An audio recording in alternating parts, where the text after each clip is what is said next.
Everyone treats summer like it owes you happiness. Long days, pool parties, your best life on a loop. So what does it mean when you feel worse? The summer blues are real. It's why summer is one of the busiest stretches of the year for people starting therapy. Therapy is not only for when you're in crisis. Growth therapy is for all the moments when you decide you want more. More support, more clarity, more tools. Mental health isn't a destination you reach. It's something you build, and Grow makes that easier. Grow connects you with thousands of high-quality licensed therapists across the U.S., offering both virtual and in-person sessions, nights and weekends. You can search by what matters, like insurance, specialty, identity, or availability, and get started in as little as 2 days. There are no subscriptions, no long-term commitments. You just pay per session. Grow helps you find therapy on your time. The therapist you want takes your insurance on Grow. Grow accepts over 125 insurance plans. Sessions average $21 with insurance, and some pay as little as $0 depending on their plan. Visit growtherapy.com/booknow today to get started. That's growtherapy.com/booknow.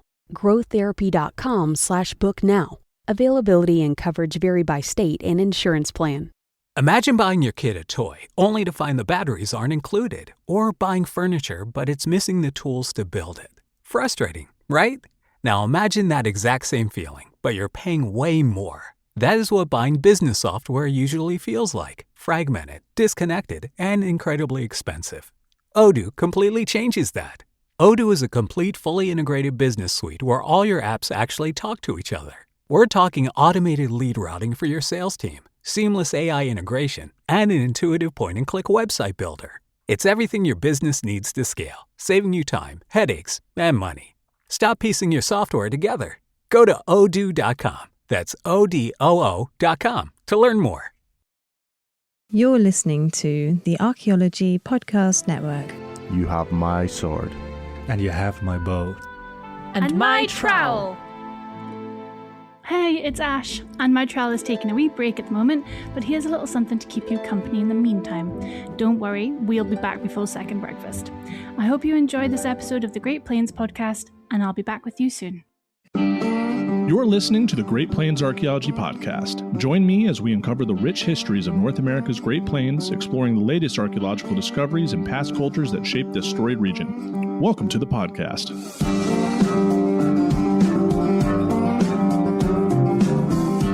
And welcome to episode 46 of the Great Plains Archaeology Podcast. I'm your host, Professor Carlton Shield-Chief Gover, and I'm thrilled to have you join me on this exciting journey through the rich and fascinating histories of North America's Great Plains. Today, I am joined by Dr. McKenna Litynski. Dr. Litynski is a North American archaeologist and received her PhD in anthropology from the University of Wyoming.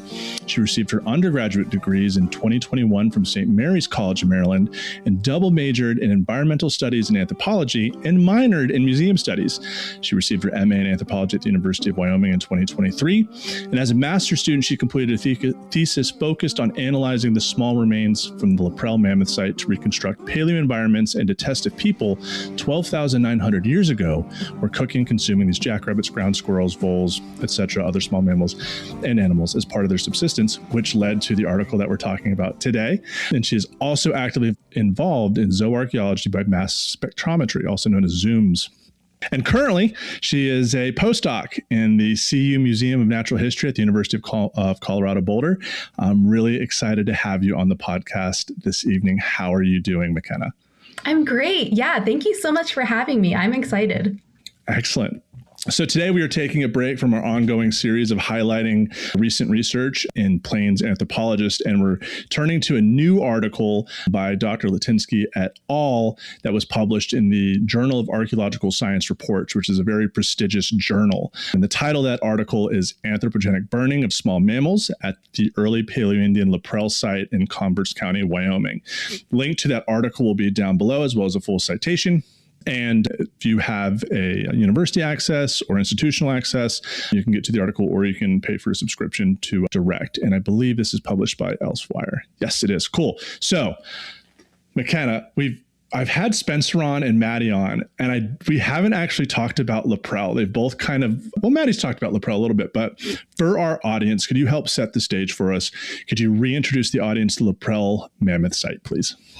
Absolutely. So Leprel is this really beautiful early Paleoindian site. It dates to around 13,000 years ago, and it's located in Converse County, Wyoming, so just outside of the town of Douglas.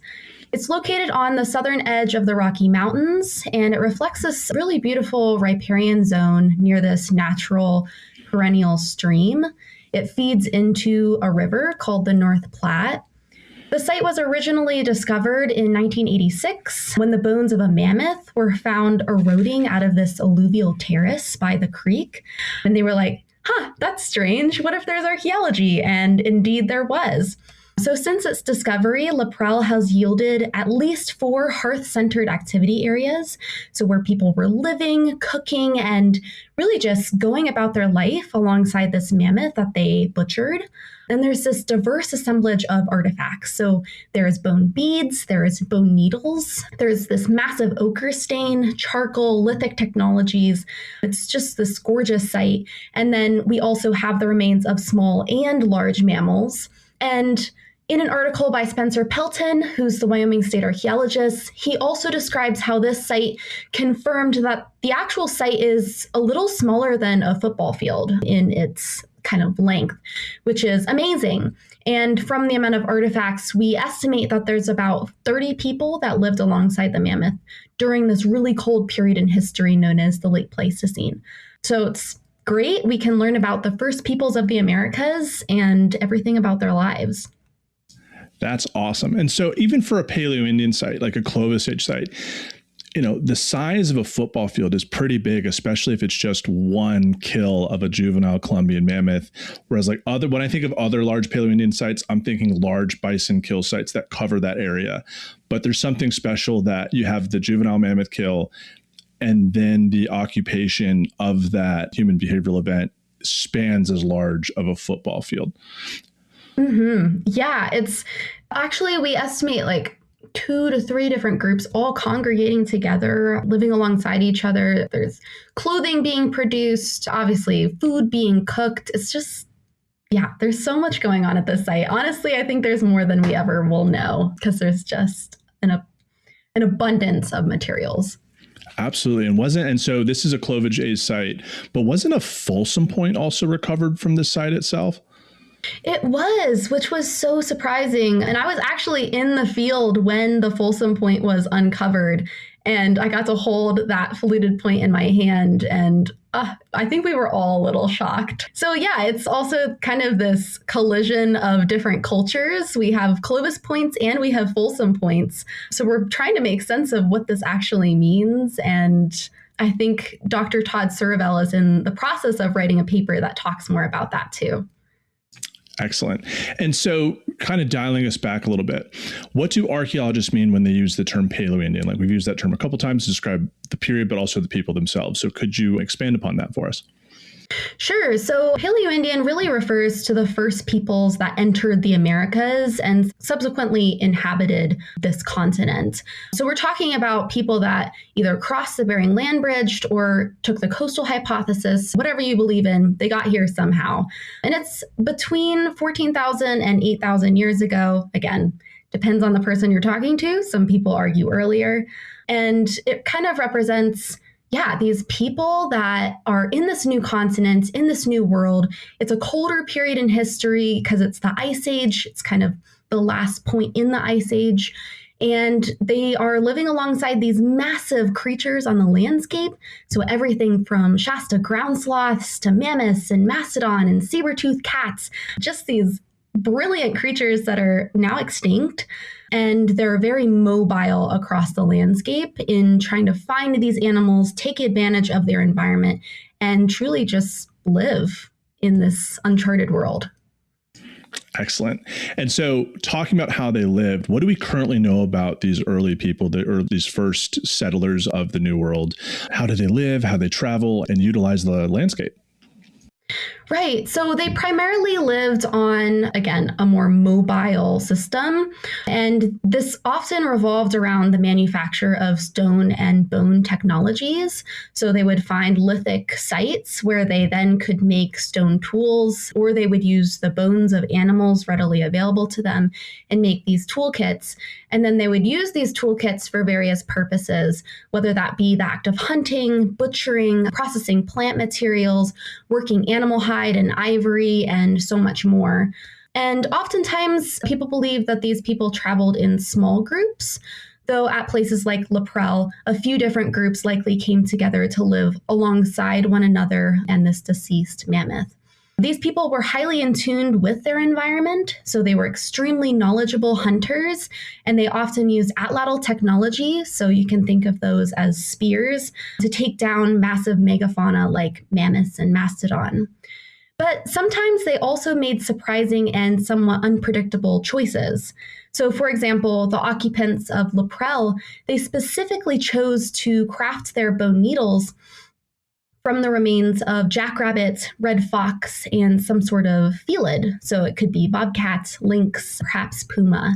So ultimately, there's still so much left to learn and gaps to fill in regards to how these people live their lives. But ultimately, they lived this life of just, I think it's wonder. Like, they lived this amazing life like 13,000 years ago, and it's incredible. Excellent.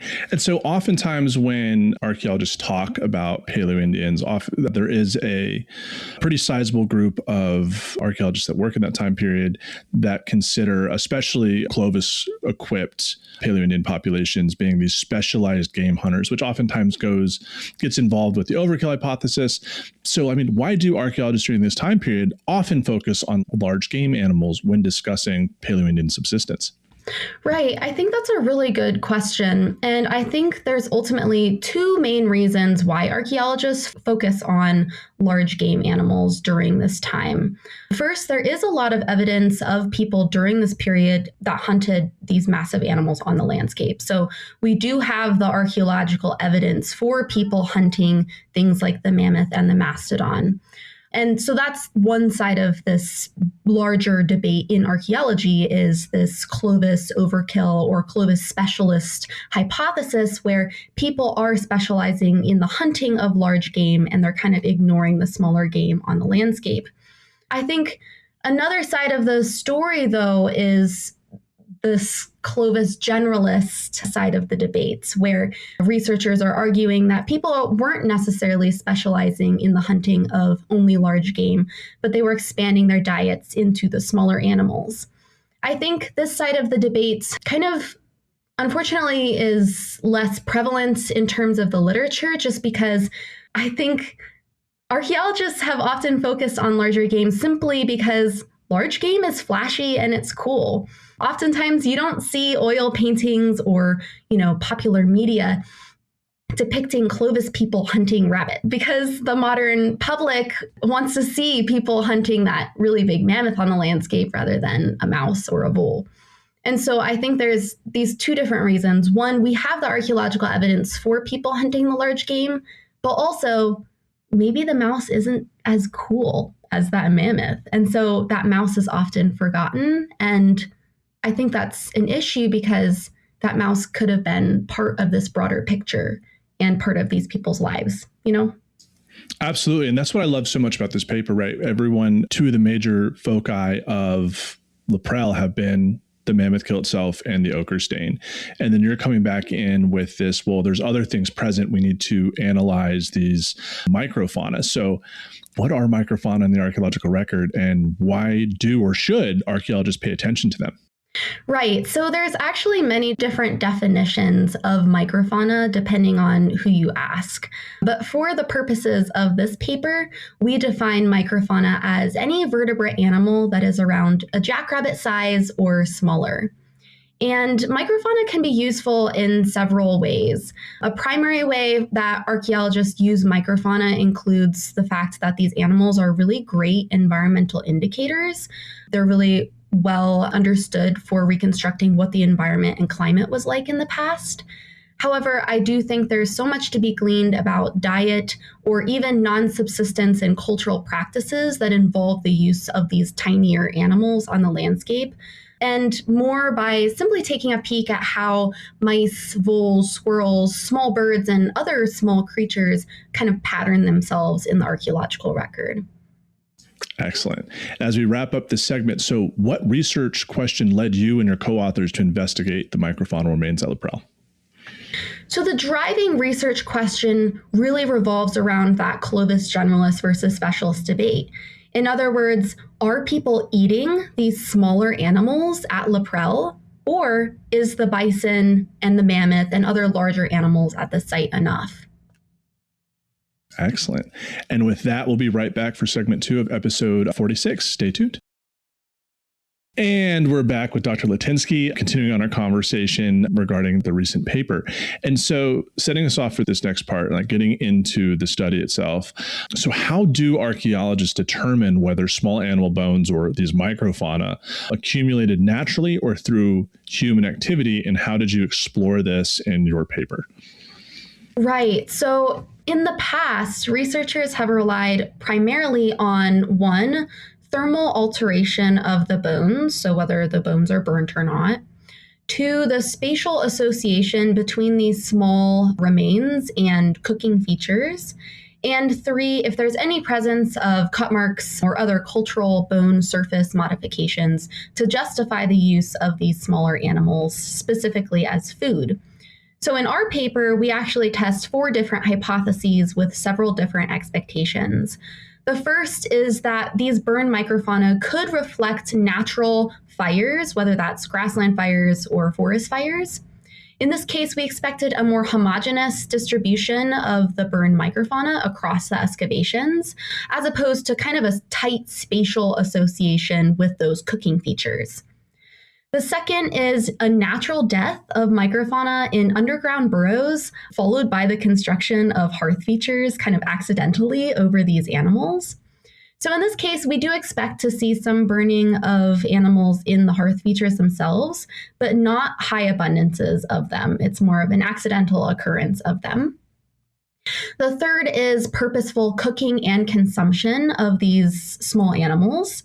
So given the productive environmental conditions of La Prelle, it seems unlikely that the people that occupied La Prelle would have consumed these animals, but that's the question we're testing, right? So if the microfauna were pursued as food, then we expected a dominance of those larger-bodied mammalian taxa that fall under microfauna. So things like rabbits, as opposed to really small animals like the shrews and voles and mice. And we also expected to see high clusters, like a lot of density in terms of these microfauna around the cooking features. But finally, we also considered that maybe La Prelle's residents were using these microfauna for reasons unrelated to cooking and consumption, with examples including things like pest management or child's play or hunting practice. So in this case, we expect to observe still a significant spatial association of burnt microfauna in association with these cooking features, but we don't expect to see that taxonomic choice. We expect to see more diverse microfauna reflected in the assemblage. So those are the hypotheses and expectations that we were testing in this study. Excellent. And so what evidence at La Prelle suggested that at least some of the remains, these microfaunal remains, were associated with human actions? Right. So the way that we tested this is we looked at the taxonomic identification. So we identified what animals these tiny bones belong to. We also looked to see how spatially correlated these small bones were to the hearth features at La Prelle. And then we also pursued some burning experiments, which was so fun. I got to involve some undergraduate students in this. It was actually part of a zoarchaeology course that I taught. And the undergrads were so excited about this opportunity, and they're actually co-authors on the paper now. So basically, when kind of push came to shove and we looked at all of the data together, we found that for the most part, most of the microfauna reflects more natural distributions, probably a more natural deposition. However, over 1,000 microfauna bones did exhibit pretty high degrees of burning. And to me, that was an aha moment of, okay, something else is going on here, perhaps something cultural. And in addition to that, these things were clustered towards hearth features in pretty high abundances. So given that information, we're left with actually two hypotheses. We can automatically rule out two. And so the two hypotheses that we're left with include, okay, is it cooking and consumption, or is it non-subsistence discard of these animals? So people interacting with them in some way, but not eating them. Absolutely. And I can totally understand how you were able to immediately rule out two of those hypotheses, right? So that first one being the natural burning, right? Because I imagine you expect like a charcoal layer across the entire site that would be representative, like a grassland fire or something like that. And then like if they're burned, clearly it's probably not a natural death or fortuitous burning in hearth features. Right. Yeah. So in the case of a grassland fire, we expected kind of a random distribution of burnt microfauna remains across the site. And that's not what we're seeing. We're seeing that the actual burnt microfauna are clustered towards those cooking features. And yes, if it was kind of an accidental, we built a hearth on top of a dead creature, we would not expect to see that density either. And all of this is kind of supported by those burning experiments as well. So in the case of cooking and consumption and the kind of purposeful discard of these animals into hearth features, that's really where we see the most burning, with the difference only being the types of skeletal elements that were burnt in the process. Excellent. So what were those patterns of these microfaunal remains? So you already stated that there were clusters around the hearth features themselves, but was there a tendency towards some elemental features rather than other parts of the skeletons? Or are you seeing also large percentages of fully burned animals? So essentially, we looked at not only our burning experiments, but also burning experiments from prior researchers. And in both cases, if people were intentionally cooking these microfauna, we would expect the appendicular skeleton to be burnt. So those limb bones, as opposed to kind of the ribs and the skull and other meatier portions of the body. Whereas if these microfauna were purposefully, discarded for pest management, for example, we would expect high degrees of burning on all elements of the body. And at La Prelle, we're actually seeing a 50-50 distribution of axial and appendicular elements. So in other words, we're seeing the whole body of the mouse or whatever is being burnt, charred, as opposed to certain elements. So we're getting closer to saying, okay, maybe it's not quite cooking, maybe something else is going on, which is pretty exciting in my opinion. Absolutely. So how many rodent remains did you guys actually pull out of the site? That's a great question. Actually, I analyzed almost 5,000 small animal remains from La Prelle. And this is across a couple different excavation blocks that I was looking at, but yeah, it was a lot. And was there a particular species that was more represented than others, or did you see kind of like a very evenly distribution of microfauna represented? It was a pretty diverse assemblage of microfauna, actually. That being said, voles are actually the top species in terms of abundance at La Prelle. So for a split second, I thought, well, perhaps people were cooking and consuming voles. There's actually a paper that's based in the UK that suggests people were eating and cooking voles. That being said, I don't think that's what's going on at La Prelle, just because we're seeing different patterns in the archaeological record. We aren't seeing, certain skeletal elements being burnt. We're seeing the whole animal being burnt. And in addition to that, we also have to backtrack and remember that these people had a mammoth and several bison, as well as some other medium-sized ungulates readily available to them to eat. So to me, we can't discount the possibility that perhaps sometimes people consumed perhaps a vole, but it probably wasn't a main source of their diet in the past at La Prelle. Excellent. So what do you think happened? What caused this anthropogenic burning or human associated burning of these microfauna? Yeah, so what I think is going on is that people are interacting with these microfauna in ways outside the realm of subsistence. So I really think people are either interacting with them in pest management ways, perhaps children interacting with these microfauna. Whatever it is, they're using these animals for some alternative purpose. And this is really where I took kind of a broader approach, and I actually looked at the ethnographic record within the Plains and Plateau region to say, okay, how were more modern Indigenous people interacting with these animals, and how is that reflected in the written record?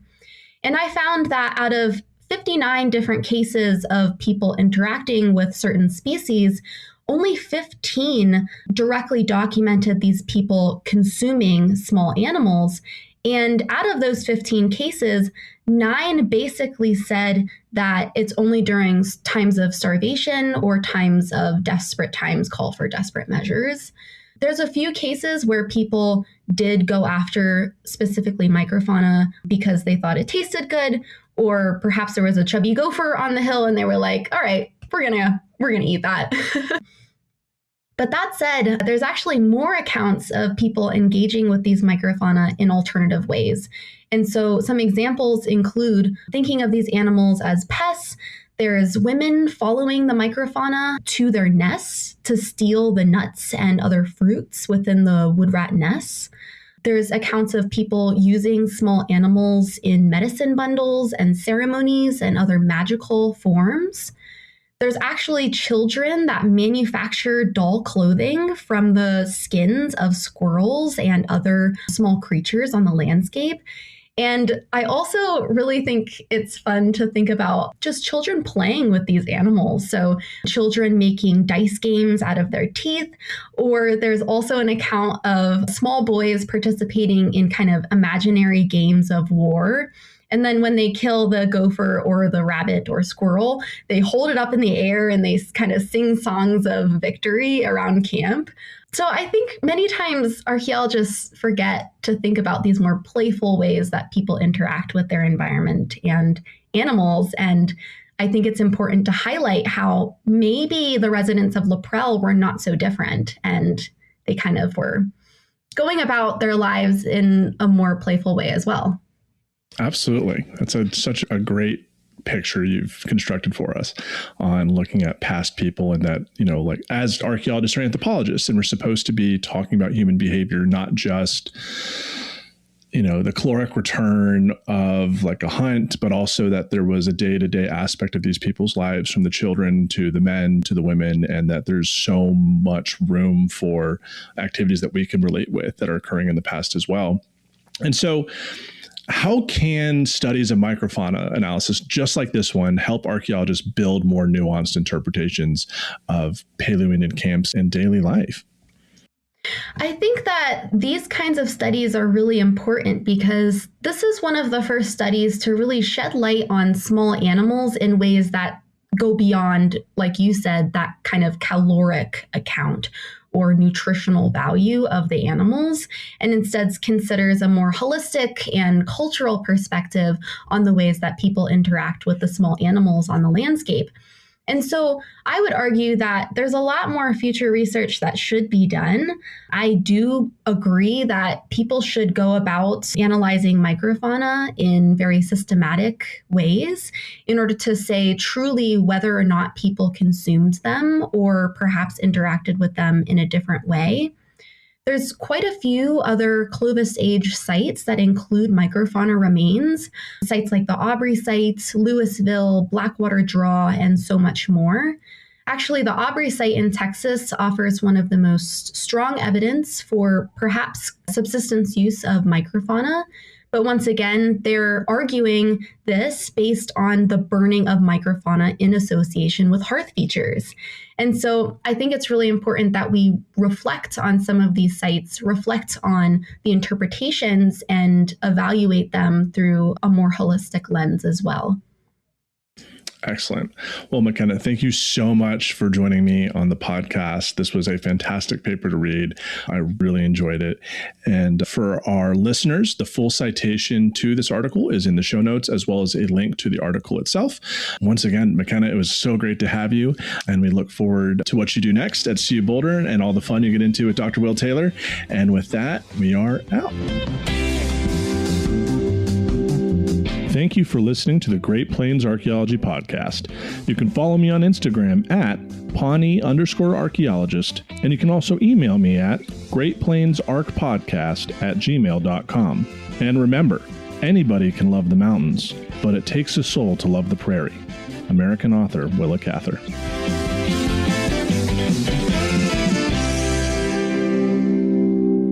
Thanks for listening to this podcast. The Archaeology Podcast Network's chief editor is Rachel Roden. Our executive producer is Ashley Airy. Our social media and newsletter coordinator is Matilda Siebrecht. The APN was founded by Chris Webster and Tristan Boyle on December 1st, 2014. We're supported by our amazing podcast hosts, many volunteers, and listeners like you. Check out membership at www.archpodnet.com/members. This has been a presentation of the Archaeology Podcast Network. Visit us on the web for show notes and other podcasts at www.archpodnet.com. Contact us at chris@archaeologypodcastnetwork.com.